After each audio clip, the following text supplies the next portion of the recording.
maji ni bora kuliko maziwa. Ukisoma neno la Mungu katika Waamuzi 4 unakuta stori ya Debora na Baraka wakiwa wanapigana na shujaa mmoja anaitwa Sisera. Huyu Sisera vitani alifanikiwa kutoroka. Alipotoroka akakimbia akafikia hema fulani ambalo kulikuwa na amani, akaingia hapo kujificha. Sikiliza sasa hii story. Nasema hivi, lakini Sisera akakimbia kwa miguu akafikiria hema ya Yaeli mkewe Ebeli Mkeni, kwa maana palikuwa na amani kati ya Yabini mfalme wa Zori na nyumba ya Ebeli Mkeni. Yaeli akatoka kwenda kumlaki Sisera, akamwambia, karibu wangu, karibu kwangu, usiogope. Akakaribia kwake hemani, naye akamfunika kwa bushuti. Mambo ya karibu wangu, karibu kwangu, angalia hizo sio nzuri. Akamwambia, tafadhali nipe maji kidogo ninywe, maana nina kiu. Sisera akaomba maji, akamwambia, naomba nipe maji ninywe, maana nina kiu. Akafungua chupa ya maziwa akampa kunywa, akamfunika. Yaani huyu kaomba maji, yule mwanamke akachukua chupa ya maziwa akampa anywe, alafu akamfunika. Kinatokea nini baada ya hapo kunywa? Sikia, akamwambia, simama mlangoni pa hema, kisha itakuwa mtu awaye yote akija na kuuliza akisema, je, yupo mtu hapa? Basi mjibu, la, hapana. Huyu alikuwa ni shujaa, alijua umuhimu wa kunywa maji wakati ule, kwamba yangemfanya kuwa alert, kwamba angeweza kuwa bado yupo na akili za kivitani, angekuwa bado yupo na mitazamo ya kivitani. Lakini kilichotokea kwamba ameomba maji akapewa maziwa. Sasa kinachotokea, anahitaji mtu wa kusimama mlangoni wa kumwangalizia taarifa. Maana yake sensi zake kwa kunywa maziwa zimekufa, sensi zake zimepotea.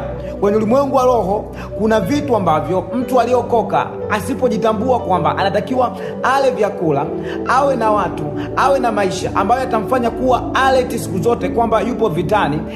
Kuna vitu akitumia, kuna marafiki akiwa nao, kuna video akiangalia, kuna muziki akisikiliza. Hii inaua sensi za kiroho ambazo zitamfanya kuwa dhaifu na kulala usingizi. Anasema akalala hapo akafunikwa mwenyewe na bushuti. Sikiliza kilichomtokea.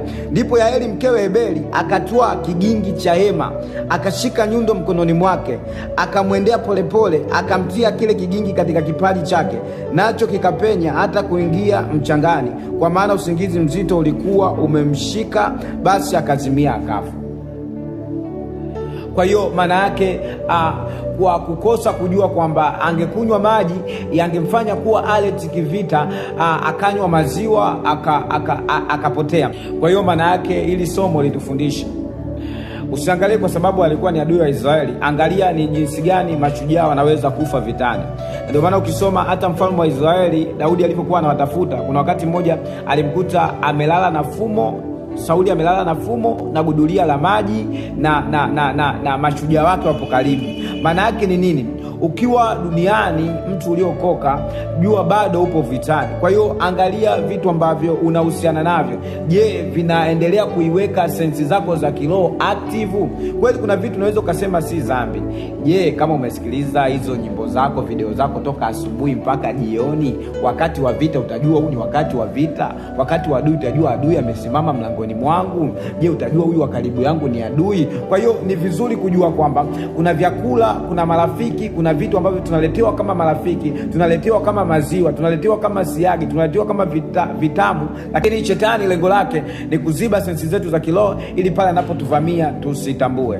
Mungu akubariki na ukawe active kwenye ulimwengu wa roho, adui asiingie kwenye nyumba yako. Amen.